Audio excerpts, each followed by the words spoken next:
incertidumbre no depende de las pruebas incontestables lógicamente o verificables objetivamente, ni tampoco dependen de una evidencia que se imponga con una veracidad intrínseca. Es decir, que sobre un mismo asunto, en una esfera pública democrática, siempre hay varias opiniones, aunque no todas ellas posean la misma coherencia ni estén sostenidas por el mismo grado de conocimiento factual. Así, por ejemplo, no sé, opinar sobre el sistema de pensiones. Bueno, pues, en fin, uno puede saberse del sistema de pensiones, saber cómo funciona y tener conocimiento comparado del sistema de pensiones. Uno puede carecer de ello en absoluto y opinar de la misma manera, ¿no? Y el caso es que los estudios empíricos llevan décadas demostrando que la mayoría de los votantes, ciudadanos barra votantes, son más bien ignorantes, que están mal informados y que exhiben abundantes sesgos ideológicos y emocionales, ¿no? Es decir, que a la desinformación que produce el sistema comunicativo hay que añadir las irracionalidades epistémicas. ¿Mm? Em, los individuos sufren sesgos cognitivos y emocionales que les impiden o dificultan procesar la información de manera rigurosa, ¿no? Y es que, por otra parte, la afiliación política tiene poco que ver con la creencia ideológica o con la política pública, ¿no? Los resultados de las políticas públicas. La mayor parte de los ciudadanos votan en función de unas lealtades partidistas que se basan en sus identidades sociales o grupales, ¿no? Lo dice Apia, lo dice muy bien. Dice, no votamos por lo que queremos, sino por lo que somos. Sí, y esto lo vemos cuando los votantes siguen a sus partidos allá donde vayan, ¿no? Aunque cambien de manera radical sus posiciones sobre temas fundamentales, ¿no? No todos, por supuesto, pero la mayor parte de los votantes, ¿no? Lo importante es mantenerse, yo diría, emocionalmente alineados con los partidos, incluso eso supone modificar las creencias que uno dice profesar, ¿no? Y en ese sentido, Converse ya en los 60 demostró que la mayor parte de los ciudadanos carece de una articulación ideológica digna de tal nombre. Y, por cierto, cuanto más sofisticado cognitivamente es el sujeto, más tiende a pensar que son los demás, solo los demás, quienes sufren estos sesgos. Claro, bajo estas condiciones no cabe esperar que la búsqueda de la verdad constituya una prioridad para el ciudadano ordinario, ¿eh? Principalmente enviamos señales que tienen por objeto, bueno, pues, asegurar la cohesión grupal. No se trata de transmitir información acerca de lo que sea verdadero. Claro, y estos problemas no son nuevos, no tienen nada que ver con las tecnologías digitales, ¿no? Es decir, que quienes se comunican entre sí en la esfera pública y digital siguen siendo, como antes, individuos y colectividades o grupos con percepciones e intereses divergentes y a menudo conflictivos. Pensemos que hace ya un siglo que Walter Lippmann llamaba la atención sobre la necesidad de distinguir entre verdades y noticias y que, por ejemplo, sobre la fragmentación o atomización del público ya se preocupaba John Stuart Mill en el año 1861. Es decir, que la división del público en segmentos ideológicos o en cámaras de eco, si queréis, ¿no? Se presentaba ya como una evidencia en la era analógica, aunque fuera una fragmentación, digamos, menor. Es decir, que en el libro pongo el ejemplo, ¿no? El trabajador que leía el Humanité, ¿no? El periódico del Partido Comunista, accedía a una descripción de la sociedad que nada tenía que ver con la que recibía su jefe, que leía Le Figaro, ¿no? Y que esto de hablar de que hemos perdido el mundo común con las redes sociales, pues a mí no me convence demasiado, ¿no? Bien, por supuesto, las redes sociales y la tecnología digital en su conjunto, cuando reformula la esfera pública, produce efectos. Para empezar, los medios de comunicación ya no dictan la opinión pública con la fuerza con la que lo hacían antes, aunque siguen teniendo un papel protagonista en el establecimiento de la agenda, ¿no? Es decir, de lo que hablamos cada día, porque en redes comentamos aquello que los periódicos y medios similares publican. Por supuesto, hay un mayor número de medios de comunicación, es más fácil montar un medio de comunicación, hay nuevos formatos para transmitir noticias y opiniones, y desde luego la esfera pública está mucho más nutrida que antes, ¿no? Está llena de ciudadanos ordinarios, líderes y partidos políticos, representantes de movimientos sociales, activistas, académicos, celebridades, empresarios, ¿no? Muchos de ellos hablando a cara descubierta y otros de manera anónima. Y a veces lo que hay detrás es un bot o alguien a quien han pagado porque diga algo, ¿no? Y por supuesto, eso también Olga lo ha señalado, pues gobernantes, diputados, partidos, sindicatos, etcétera, pueden prescindir de las mediaciones tradicionales y dirigirse directamente a los ciudadanos a través de las redes. Y esta desintermediación, ciertamente, ha conducido a la adopción de un lenguaje más desenfadado e incluso vulgar, ¿no? Y por eso populistas y extremistas ganan visibilidad en una esfera pública donde los antiguos gatekeepers pues, han perdido fuerza moderadora. Es decir, que la liberalización del mercado de las ideas, lógicamente, provoca una lucha feroz por el interés de los votantes y también, en el caso de los medios de comunicación, por el interés de los lectores, ¿eh? Y todos hacen clickbait, unos lo hacen más sutilmente que... Em, por otra parte, cuando hablamos de las fake news, bueno, pues es un debate que ha ido quizá también perdiendo un poco de fuerza. Si por fake news entendemos aquellas noticias falsas con apariencia de publicación de carácter profesional, que era el modo en el que rigurosamente se definían inicialmente, ¿no? Hoy en día hablamos ya en un sentido más amplio porque, claro, decir fake news es noticia con apariencia profesional que en realidad es falsa, deja fuera al político que propaga el bulo, al periodista que publica una información falsa o al ciudadano que difunde en redes una asimilación o un engaño. Y, por supuesto, deja fuera formas mucho más sutiles de desinformación, ¿no? No sé, por ejemplo, una televisión que cuando busca testimonios de una crisis de alguna clase, pues entrevista a una persona que sabe lo que va a decir y no a una persona anónima escogida azarosamente, ¿no? Pero por otra parte es que además no está claro que las noticias falsas propiamente dichas produzcan sobre el público el impacto que se les suponía, ¿no? Hay muy pocos estudios fiables, entre otras cosas, porque, eh, digamos, averiguar, y cito a Harold Laswell, ¿no? ¿Quién dice qué a quién, a través de qué canal, con qué efectos? Es más difícil que nunca, ¿no? Metodológicamente es enormemente complicado aislar los llamados efectos mediáticos, ¿no? Es decir, cómo aislar el efecto de una noticia falsa o verdadera en un entorno informativo sobrecargado de estímulos. ¿Qué es exactamente lo que nos influye? Es muy difícil saberlo.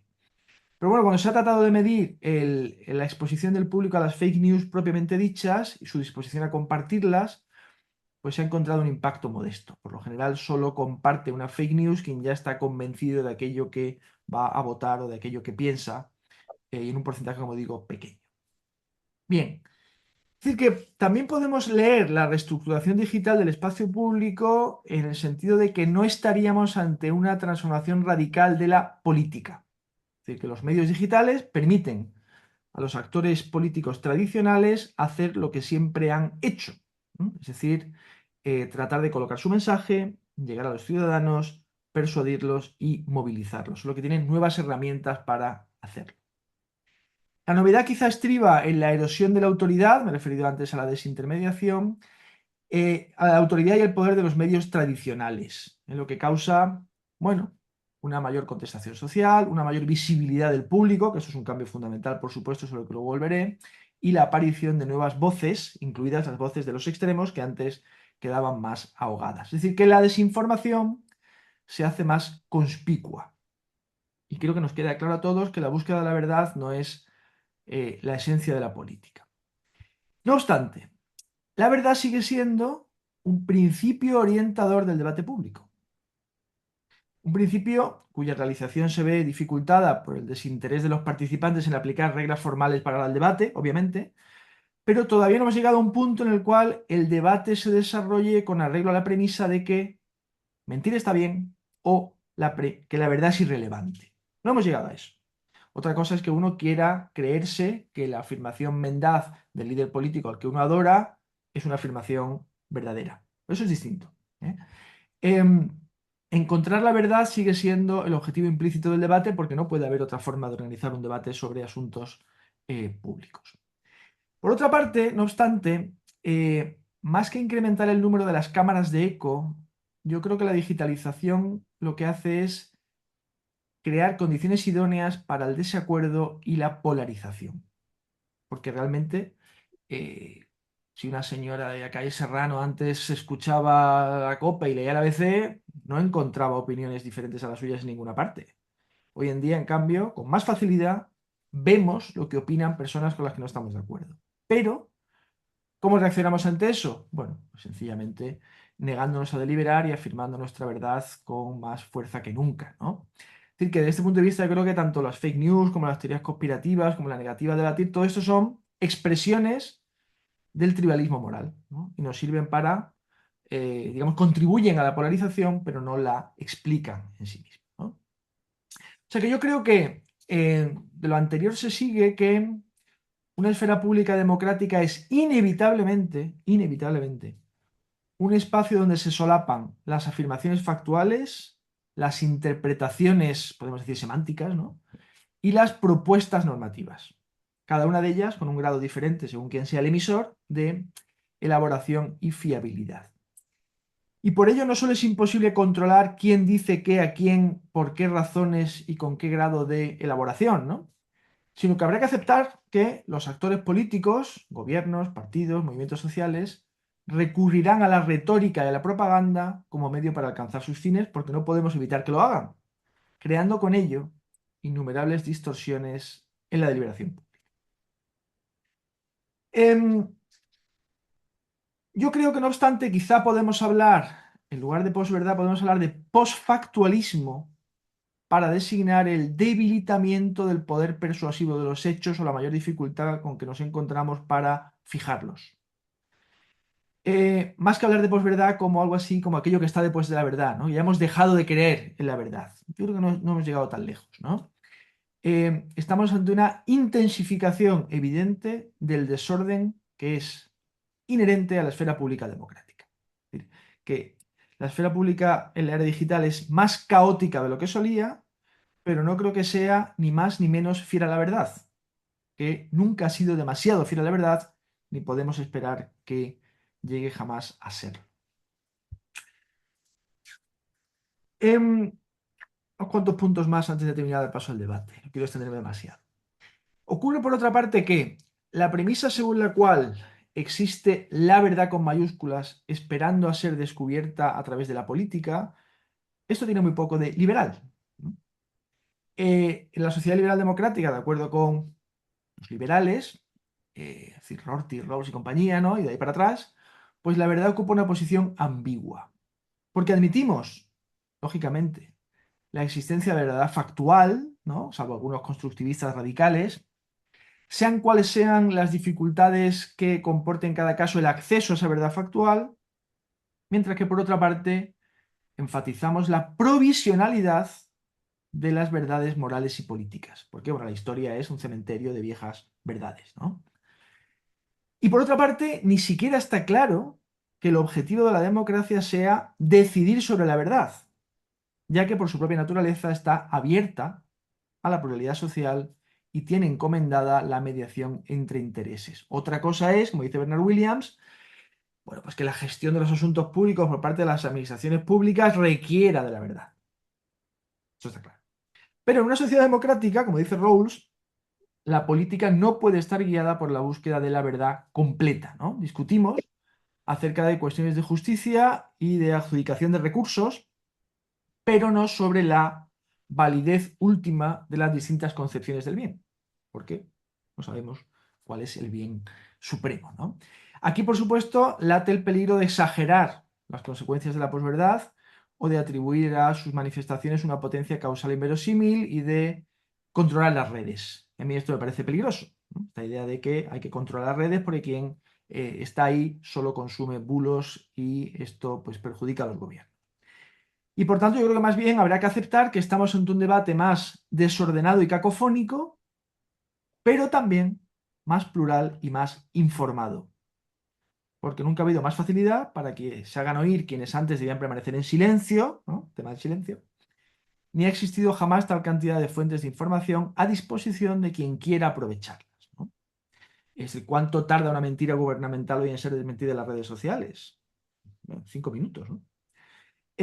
Deducir de ello que el espacio público predigital era más respetuoso con la verdad resulta optimista, aunque tendamos a idealizar. Yo creo que, dos ideas más, deberíamos interpretar la alarma causada por las fake news, los bulos, la desinformación, etcétera, como una expresión del desencanto causado por la democratización de la esfera pública en la era digital. ¿Por qué? Es verdad que, como he dicho antes, los estudios empíricos venían avalando desde antiguo la hipótesis de que el público de masas tiende a carecer de una visión coherente o informada de los asuntos públicos. El hecho de que el público democrático no pudiera expresarse libremente o no pudiera expresarse masivamente había alimentado la esperanza de que un cambio en la estructura comunicativa de la sociedad fomentase una deliberación colectiva, pues, digna de tal nombre, ¿no? Pero esas esperanzas utópicas, ¿no? Que digamos fueron saludadas además, las nuevas tecnologías de la información alimentaron inicialmente, pues fueron pronto arruinadas. De alguna manera, por tanto, yo creo que las redes sociales han producido una desromantización de la opinión pública y de esa capacidad expresiva del ciudadano que antes permanecía latente como una potencia no realizada, y bueno, pues hoy nos decepciona ver en qué se ha convertido, ¿no? Así que yo no creo que estemos ante el fin de la democracia. Si lo estamos, no creo que sea culpa de las redes sociales, ni somos testigos tampoco del ocaso de la razón, ¿no? A la manera así frankfurtiana. Yo creo que las noticias al respecto son exageradas. Pero quizás sí que se trate, y en esto conecto con esta idea de la democracia liberal tardía, del fin de un ideal, ¿no? El ideal de un tipo refinado de sociedad política que, pues, como he dicho antes, ¿no? 3 siglos de ilustración mediante, ya hubiera debido materializarse, ¿no? Pero parece que estos siglos de accidental y desigual ilustración no han servido para mucho y es natural que esta recurrencia, ¿no? de un cierto fracaso pues nos desanime. Pero yo creo que merece la pena observar el asunto en toda su complejidad y no tener expectativas que la comunicación pública o la esfera pública no puede satisfacer. Y aquí lo dejo. Muchas gracias. Muchas gracias, Emanuel, por tu intervención y por este ejercicio que posiblemente podría ser considerado un ejercicio de desdramatización en relación con la posverdad. Posiblemente la alternativa terminológica que propones, posfactualismo en contradicción o en oposición, o como alternativa a la posverdad, es indicativa de esa desdramatización. Bien, bueno, no llegamos a I-25, tenemos en torno a media hora larga para intervenciones, para cuestiones. mm, bueno, yo, como suelo hacer en estos casos, si queréis yo rompo el fuego, eh, me aprovecho de mi posición de moderador e intervengo yo y luego damos paso a otras, a otras, a otras intervenciones. Bueno, voy a hacer, no sé si son preguntas o voy a hacer alguna reflexión general eh, eh, que surge de vuestras intervenciones. Bueno,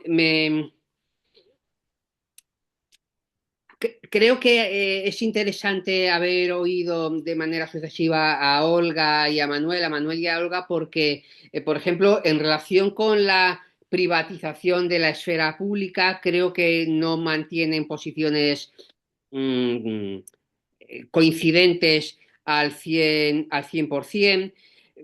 Cuando escuchaba a Olga, me preguntaba si, de la misma manera que Bobbio nos invitaba a hablar de las promesas incumplidas de la democracia, podríamos hablar de algo así como de las promesas incumplidas de Internet o de lo digital, porque es cierto que hace un tiempo, posiblemente no tanto, parecía que Internet o ese ágora digital era el sumum de la democracia, el sumum de la deliberación, el sumum del acceso y posiblemente con el tiempo las reflexiones que hemos ido haciendo en relación con esa esfera pública digital cada vez son más cautas o cada vez son más cuidadosas.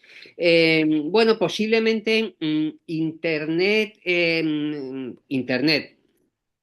lo digital ha provocado una desilusión Ha provocado una desilusión o posiblemente nos ha superado en nuestras capacidades y en nuestras posibilidades de gestión. De gestión. Es decir, es demasiado grande, es demasiado reto para nosotros. Y en relación, no quiero extenderme mucho, y en relación con la intervención de Manuel Arias Maldonado, bueno, yo creo que hay un punto importante que es la distinción entre distintos tipos de verdad. Entre distintos tipos de verdad. Yo creo que a estas alturas nadie pone en juego la relación o nadie somete a revisión el hecho de que una cosa es la democracia y otra cosa es la verdad política. Es decir, las ideologías o las propuestas políticas no es un problema de verdadero o falso, no es un problema de verdadero o falso, pero distintas son las cosas en relación con la verdad factual. Y yo creo que en ocasiones el problema de la posverdad o de las fake news es un problema de agresión a la verdad factual. Yo creo que cuando Hannah Arendt se plantea el problema de la relación de tensión entre verdad y política, ella es explícita, no está hablando de las verdades no factuales, está hablando de la verdad factual y del uso que hacen las autocracias o los totalitarismos, el recurso que hacen a la mentira como estrategia de acción política. Eh, y en ese sentido, yo creo que el problema que hay en el fondo es el de la falta de pudor a la hora de recurrir a la mentira, la falta de pudor político a la hora de recurrir a la mentira. Bueno, posiblemente eso tiene algo que ver con esa nostalgia por el mundo común que a Manuel Arias Maldonado no le gusta mucho, pero que parece reivindicar Marian Martínez Mascuñán en su último libro. Es primera cuestión. Y segunda cuestión, y posiblemente sea una inquietud o una duda personal. Yo en su momento leí el libro sobre la democracia sentimental. ¿Mm?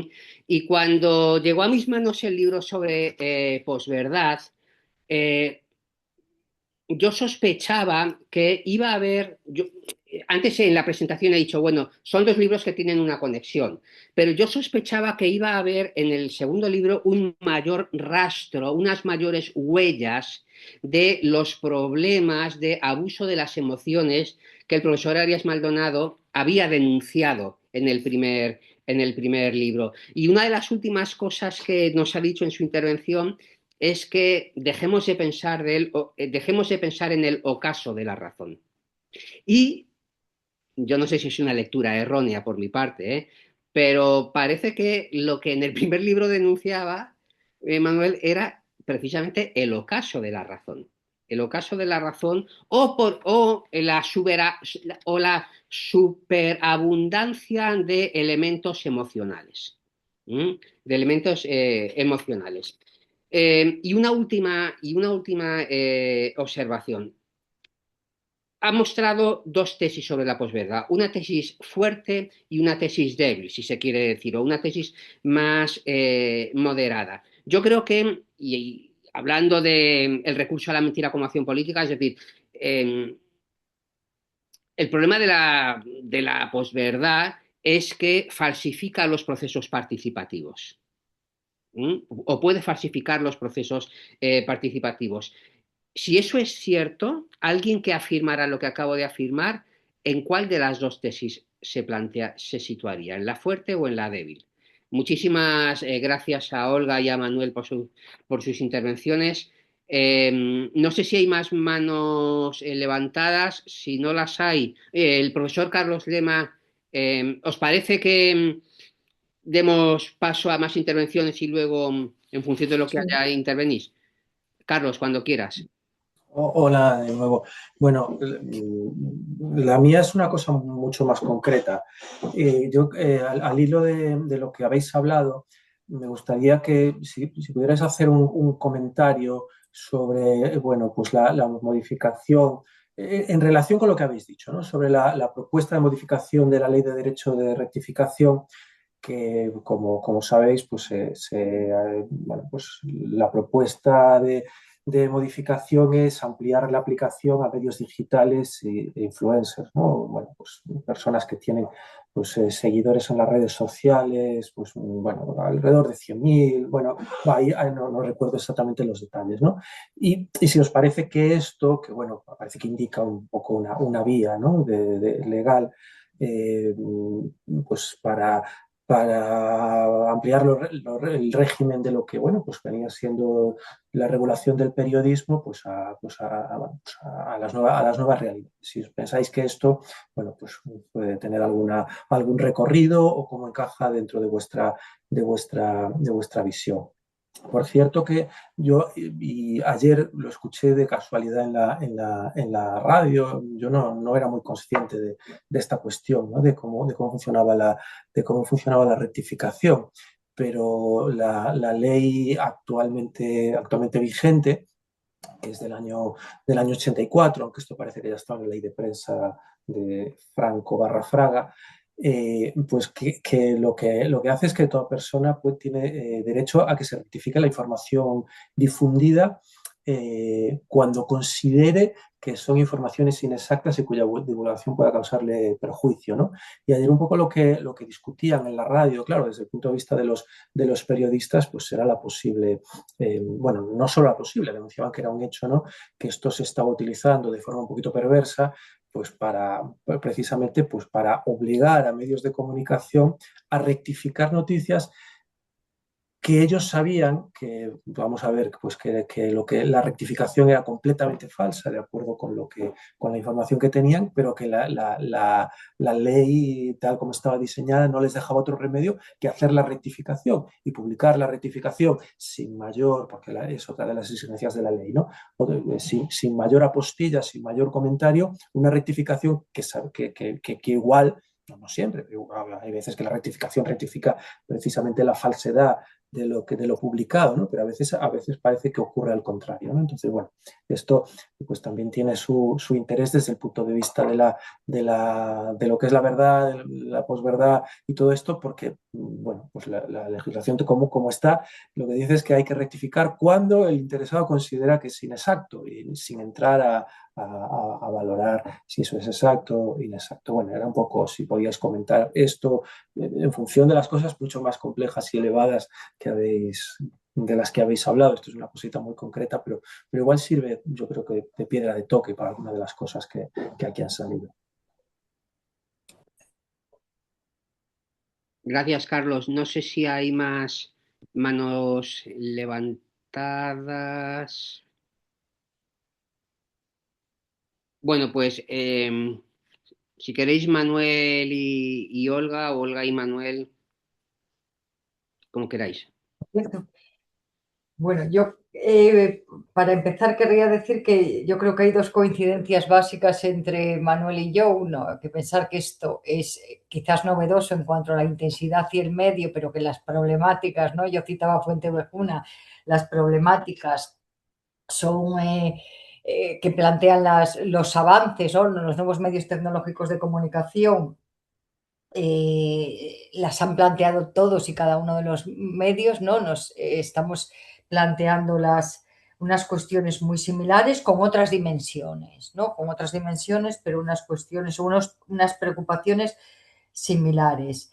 Y la otra es que a los dos yo creo que nos preocupa el controlar las redes, en tanto que es controlar la comunicación, es controlar la libertad de expresión, es controlar la autonomía, ¿no? Y en relación a la cuestión que comentabas, Javier, de que la autonomía, por un lado, el dispositivo es nuestro, el control es nuestro, pero por otro lado la información no nos busca, es una llamada de atención, ¿no? Mira, Harari dice en su último libro, una de las primeras cosas que llama la atención es que, y tenemos que ser muy conscientes de ellos, quitémonos la idea de la cabeza que las redes son gratuitas, que todo lo que hacemos es gratuito, porque el precio que pagamos es caro individual y como o puede ser caro individual y como sociedad. Pagamos con datos. Y a partir de ahí, no, seamos cuidadosos, protegiendo nuestra propia libertad y nuestra autonomía. Somos libres y autónomos, pero lo que hacemos tiene una consecuencia y puede revertir sobre nosotros, ¿no? Y bueno, a partir de ahí ya propone una serie de medidas amplias, no quiero decir muy genéricas, pero la primera a la que nos llama la atención es eso, no es gratis, pagamos muy caro por estar ahí. Y entonces, en ese sentido, somos libres, pero seamos conscientes, somos autónomos para hacerlo, pero eso puede tener una repercusión. Entonces, sobre todo, pensaría en esa llamada de atención. En cuanto a la privatización de la esfera pública, claro, yo siempre me debato entre cuestiones, lo paradójico, ¿no? Y a veces lo que puede parecer contradictorio y hasta puede que lo sea en realidad, ¿no? Cuando yo me he referido a la privatización de la esfera pública, o sea, soy consciente efectivamente de que tenemos un ágora público y de dimensiones desconocidas hasta ahora, Pero también es cierto que fijarse en que el debate, ¿no? O que los debates o en lo que se fijen nuestras propias autoridades es en lo que en la viralidad, ¿no? En lo que mayor repercusión tiene en la red, no necesariamente tiene que ser un reflejo de la realidad, porque detrás de ahí puede haber intereses grupales, ¿no? Grandes lobbies que dirigen los debates, porque hay gente que no interviene, que no le interesa intervenir y que pueden quedar excluidas del debate público. O sea, todas las brechas digitales mediatizan mucho o mediatizan en parte un debate que nos puede dejar fuera, pero sobre todo yo he hecho en un momento referencia expresa que es en el tema de la censura, ¿no? Que son las políticas de moderación de contenidos de las propias empresas las que pueden limitar, generar un proceso de limitación de la libertad de expresión, y esto antes eran las líneas editoriales de los periódicos, pero no es lo mismo tampoco, ¿no? Porque una línea editorial de un periódico tiene una repercusión determinada y es clara o más o menos clara. Esto no sucede lo mismo en las redes sociales. Y luego, pero más me preocupa es que la agenda pública esté tan mediatizada por lo que aparezca en las redes y no en la calle, a lo mejor, o en la opinión, en las encuestas, en su caso a la ciudadanía. Y también que por una medida de eficacia, que es eficaz, claro, que cómo se utilizan los algoritmos en la determinación de las necesidades a aplicar en un estado social y el reparto de esas necesidades. Y sobre todo, o especialmente también teniendo en cuenta en la transparencia, ¿no? ¿Quién lo hace? ¿Cómo lo hace? ¿Qué elementos se está utilizando? ¿Quién lo verifica? ¿Cómo se controla? Sabemos qué sesgos pueden estar utilizados o cuál no, cómo se tratan de evitar. O sea, todo eso es un proceso que yo sí que creo que tiene un resultado o que puede tener un resultado con efectos de política social claramente, ¿no? Y hecho por personas y por mecanismos poco accesibles a la ciudadanía, porque aunque nos tuviéramos el algoritmo abierto, ¿quién lo entiende? No digo nada cuando son cajas negras, ¿no? Y que hasta con el propio autoaprendizaje, el propio que introduce o que hace el algoritmo ha perdido, ya lo desconoce, ¿no? Ha perdido la capacidad de conocerlo. Entonces, yo creo que ese control, ¿no? Del uso de algoritmos y la inteligencia artificial en los organismos públicos, en los elementos de toma de decisión, tiene que estar regulado. ¿No? Tiene que estar regulado, no utilizarse determinados algoritmos, ser transparente, saber que somos objeto de una decisión automatizada. aquí pasó con el programa en nuestro país, con el programa Bosco para el bono social eléctrico, que tardó muchísimo tiempo en detectarse dónde estaba el problema para que algunas personas, en concreto las viudas, con necesidades específicas, no entraban en ninguno de los parámetros que estaban siendo utilizados y no hubo manera de que se levantase el secreto profesional para saber cuáles eran los parámetros que estaban determinando eso. Se acabó conociendo, entiendo que se ha reparado, pero claro, estábamos hablando de gentes que tenían necesidad de un bono social eléctrico, ¿no? Y que a lo mejor pasaron un invierno muy frío, probablemente. En fin, que a esto me refería, siendo consciente efectivamente que el Agora es ahora más público que nunca, ¿no? En ese sentido. En cuanto a las promesas incumplidas que decía, yo creo que ha sido Manuel el que nos ha hablado más de la decepción y de la desilusión, que efectivamente, ¿no? Cuando se pensaba que íbamos a acabar con los totalitarismos, pues no ha sido así. Eh, y en relación a lo de que nos ha superado, yo diría, claro, es que es un mundo tan cambiante y tan amplio, yo volvería a Barrildo en Fuenteovejuna, ¿no? No dejadlo, pero asentémonos, ¿no? Porque estamos un poco mohínos, ¿no? Nos vienen y efectivamente hay que ver muchas cosas, resituarlos, ¿no? Resituarlos. Y, y en este sentido pienso en lo de la rectificación. Claro, las redes sociales y las el mundo de las influencers, los influencers, tienen unos métodos y modos de actuación y unas repercusiones y un ámbito que es distinto al parámetro del periodismo tradicional, ¿no? Nos pasa con la veracidad. No sé, cuando el Tribunal Constitucional elabora la doctrina sobre lo que es la verdad y la veracidad y establece unas exigencias para cumplir la veracidad, está pensando en un profesional de la información. Pero es que el mundo influencer no es un profesional de la información. Parte de la comunicación sí, ¿no? Pero no es un profesional de la información. Y sí que puede existir cierto, o que debe existir cierto recelo a que por esa vía de la rectificación con criterios no fijos, no objetivos o con un mínimo de objetividad, se esté coartando la libertad de expresión. Y puede pasar, y esto también es algo que a veces se ha pensado que puede pasar en las exigencias de moderación de contenidos que establecen desde las propias normativas, las legislaciones sobre servicios digitales, por ejemplo, de sancionar a las empresas tecnológicas sin criterios claros de lo que es lícito y lo que es ilícito, ¿no? En cuanto a la introducción de ciertas noticias falsas o recortar, ¿no? Limitar las publicaciones siempre que haya conocimiento, ya, pero conocimiento de quién, de un fiscal, de un juez, de quién se ha quejado,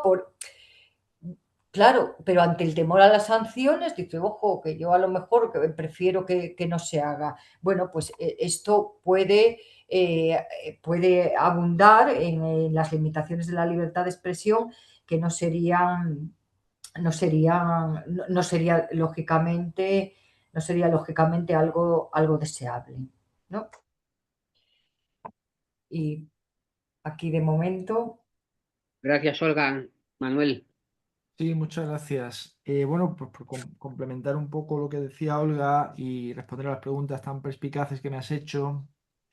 Bueno, hay una cosa que me gustaría decir sobre el tecnooptimismo, ¿no? Que de alguna manera, como decíamos antes, lo que tenemos son unas expectativas defraudadas. Seguramente una de las premisas más erróneas de aquel tecnooptimismo, que es un poco la premisa de los demócratas participativos de siempre, es que hablar más va a lograr que nos entendamos mejor, ¿no? Y esto, pues, obviamente, cualquier persona que haya estado casada sabe que no es necesariamente el caso.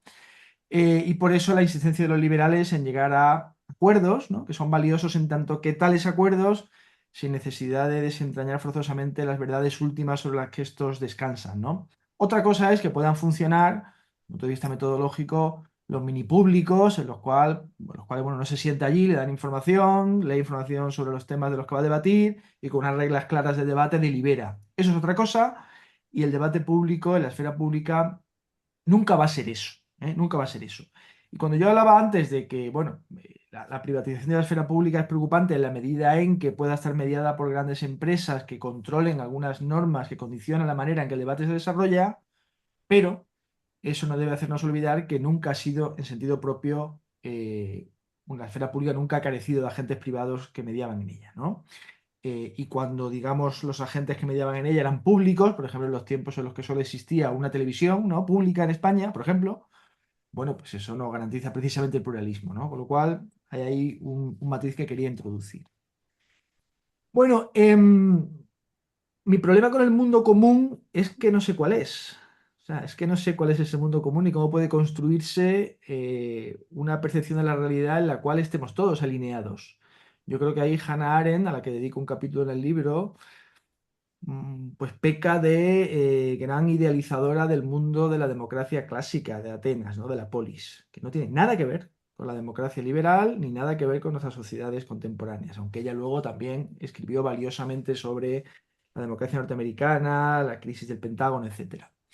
Pero es que en la medida en que pensamos cosas distintas, percibimos la realidad de maneras diferentes y consumimos medios de comunicación dispares, no habitamos un mundo común. Es decir, la persona que cree que el aborto debe prohibirse no va a habitar nunca el mundo común que habita a su vez la persona que cree que debe permitirse hasta el 9º mes de embarazo, por poner solo un ejemplo entre muchos posibles, ¿no? Entonces, claro, yo creo que el problema de Arendt es que ella no era muy amiga de la democracia liberal y ella prefería ese modelo, ¿no?, de comunidad pequeña que es irreproducible en una sociedad como la nuestra. Y por cierto que ella, claro, ella veía las verdades factuales como un obstáculo para la política. Ella decía que las verdades factuales eran despóticas, porque no podían ser de otra manera, ¿no? Otra cosa es que denunciara a su vez pues, el uso que los totalitarismos hacían de la mentira. Lo que pasa es que a su vez los ejemplos que ella pone, como esto de que, bueno, me encontré con una mujer que decía que Polonia había empezado la Segunda Guerra Mundial, son ejemplos demasiado gruesos. Al final, en el debate público de una democracia, lo que estamos debatiendo es si el sistema de pensiones aguanta o no aguanta, si es justo o no es justo, y son cuestiones de detalle mucho más difíciles de determinar. No es tan fácil desmentir a quien dice que el sistema va a aguantar o que es justo que funcione como funciona. Es más complicado, ¿no? Me parece. Entonces, bueno, digamos que mundo común sí puede haberlo, muy bien, pero no sé cómo podemos construirlo y no creo que leer todos un único medio de comunicación nos dé acceso a esa posibilidad. Claro, esto por cierto conecta con una cosa que has dicho, hablabas de la impudicia, de la mentira, ¿no? Del uso impúdico de la mentira en el mundo de los partidos y en la esfera pública en general. Y por supuesto es cierto, pero claro, el problema, y eso conecta con la pregunta que me has hecho sobre las emociones políticas, es que el político miente porque sabe que no pasa nada, ¿no? Porque sabe que el ciudadano o su votante va a, ¿no?, hacer una racionalización de esa falsedad o directamente va a consumir aquellos medios de comunicación que suavizan la condición mendaz de la afirmación que hace ese líder político. Si la mentira fuera implacablemente castigada por los votantes de cada partido, los políticos no mentirían tanto. Es una cuestión, es elemental, ¿no? Mienten porque pueden, y lo mismo hacen los medios de comunicación alineados con cada uno de los partidos. Al fin de cuentas, para la mayoría de los ciudadanos la política es un ruido de fondo, ¿no? La gente no tiene tanto tiempo, ni cree que su voto valga tanto como para dedicarle mucho tiempo a los asuntos públicos. Otra cosa es que en la esfera pública digital y las redes sociales nos encontremos con una selección de ciudadanos motivados, interesados y politizados, que esa es la paradoja, la vieja paradoja de la democracia participativa que ya señalase en su momento Sartori, ¿no? Los que más participan son los más politizados, los más dogmáticos y los menos abiertos a el acuerdo mediante el debate, ¿no? En ese sentido, bueno, yo no creo que las emociones estén ausentes de este libro. Lo que ocurre es que, bueno, para empezar, digamos que en el otro libro ya había un capítulo dedicado a la esfera pública y las emociones, y no quería simplemente reproducir lo que allí se decía. Creo que están presentes de otra manera. Cuando hablo de las distintas formas de irracionalidad de los ciudadanos y de los votantes y de la manera en que procesamos la información y percibimos la realidad. En el fondo, eso remite a un núcleo emocional, ¿no? Y por otra parte, claro, digamos que lo que yo alerto es contra el alarmismo que nos dice que hoy estamos ante el ocaso de la razón, porque no creo que en el pasado la razón fuera triunfante. Es decir, en la democracia sentimental yo lo que digo es que eh, habíamos creído algo que no era verdad. Habíamos creído en ese sujeto ideal, ¿no? Kantiano, racionalista, deliberativo, y nos damos cuenta, porque tenemos un lenguaje nuevo y herramientas epistémicas nuevas, de que nunca fuimos del todo así. Y en el fondo, la mayor parte de los liberales, con la excepción sin duda, por ejemplo, de Kant, ¿no? Los liberales anglosajones nunca fueron tan racionalistas, ¿no? Creo que es Boris Groys quien dice que el verdadero régimen político hiperracionalista era el marxismo soviético, ¿no? Que creía que con leyes, ¿no? y con ingeniería social de gran envergadura podías construir la sociedad perfecta. El liberalismo siempre ha sido mucho más cauto, y eso lo vemos, por ejemplo, claramente en la obra de Rorty, ¿no? Por ejemplo. Otra cosa es que el liberalismo habla un lenguaje que se encuentra en desventaja propagandística frente a propuestas ideológicas que apelan a la nostalgia del soberano, ¿no? Titulado de otro libro, y que son mucho más calientes en sentido fuerte. Ahora bien, un liberalismo que se tiene que poner a la defensiva contra líderes autoritarios y populistas, a lo mejor sí logra recobrar la emoción que tuvo, pongamos, en el siglo XIX, ¿no? Ya lo veremos. Luego, las tesis de la posverdad, claro, por una parte están los que dicen que no creemos ya en la verdad, ¿no? Esos Ferraris, el posmodernismo, etcétera, y los otros que dicen que en realidad pues, es muy difícil fijar la verdad, somos muchos, no nos ponemos de acuerdo, el disenso es inevitable. El problema con la tesis débil de la posverdad que plantean los agonistas y los antifundacionalistas es que se pasan de frenada, ¿no? Y me parece que llegan a ignorar o que ignoran el valor que tienen los hechos, la verdad factual es aquello que es mensurable cuando debatimos asuntos públicos. O sea, es verdad que, por supuesto, como tú mismo has señalado, no podemos hablar en términos de verdad cuando contrastamos distintas concepciones de la justicia o visiones del bien, pero tampoco podemos debatir con total ignorancia de lo que la observación de la realidad nos cuenta sobre la realidad, ¿no? Por ejemplo, defender hoy soluciones técnicas que en el pasado se han demostrado ineficaces, pues no tiene mucho sentido, ¿no? Debatir sobre el libre comercio, sobre las pensiones, sobre cualquiera de estos temas, como si no supiéramos nada sobre eso, no tiene sentido, ¿no? Y a veces los antifundacionalistas parecen celebrar el disenso como un fin en sí mismo, ¿no? Y acusan a la democracia liberal de exceso de consenso. Claro, yo creo que en la democracia liberal dotada de una nueva esfera pública, esta acusación es un poco absurda, ¿no? Porque lo que nos falta más bien es consenso en algunos temas fundamentales. Y por último, una cosa solo sobre la propuesta, esta sobre la ley de rectificación. Olga la ha comentado muy bien, aunque me he formado como jurista hace ya muchos años que me licencié. Yo creo que lo que no podemos perder de vista cuando leemos estas propuestas gubernamentales es que las mentiras que más impacto tienen sobre la opinión pública siguen siendo las que profieren los gobiernos. Y claro, los gobiernos son los primeros interesados en hacer creer que lo que ellos dicen es verdad y que todo lo que está en las redes es un bulo, es una mentira, es la ultraderecha. Y ese discurso es muy peligroso porque cala también entre una parte de la intelectualidad y nos lleva a una visión totalmente distorsionada de cómo funciona el debate público con las redes dentro y de lo que los gobiernos pueden llegar a hacer en nombre de su propia supervivencia. Dicho esto, obviamente no se puede tratar igual a un influencer que tiene 100.000 seguidores cuando miente, ¿no? Que a alguien que pues, tiene 5 seguidores. Pero, de hecho, en los últimos años lo que nos hemos encontrado más bien es que, hablaba también Olga antes del desdibujamiento de las fronteras entre lo público y lo privado, nos hemos encontrado, y no solo en Estados Unidos, también en España, a ministros que señalan directamente a ciudadanos. Claro, eso es gravísimo y tiene mucho más impacto sobre la manera que concebimos la convivencia que lo que puede hacer un influencer. Pero obviamente yo estoy a favor de que exista ese derecho de rectificación porque cualquiera puede verse en cualquier momento afectado por alguna de estas calumnias o difamaciones, ¿no? Obviamente. Muchas gracias, Manuel. No sé si hay más manos levantadas. Bueno, si no hay más manos levantadas, yo creo que, y siendo casi las 2, hemos abusado ya sobradamente tanto de Olga como de Manuel. Yo, en nombre de todos los que trabajamos en el instituto, ¿no? Está la directora Mari Carmen Barranco, está Carlos Lema, está Fran Barifi, está también Rafael de Asís. Bueno, muchísimas gracias a los dos por habernos acompañado, por haber provocado el pensamiento y la reflexión, que es de lo que se trata.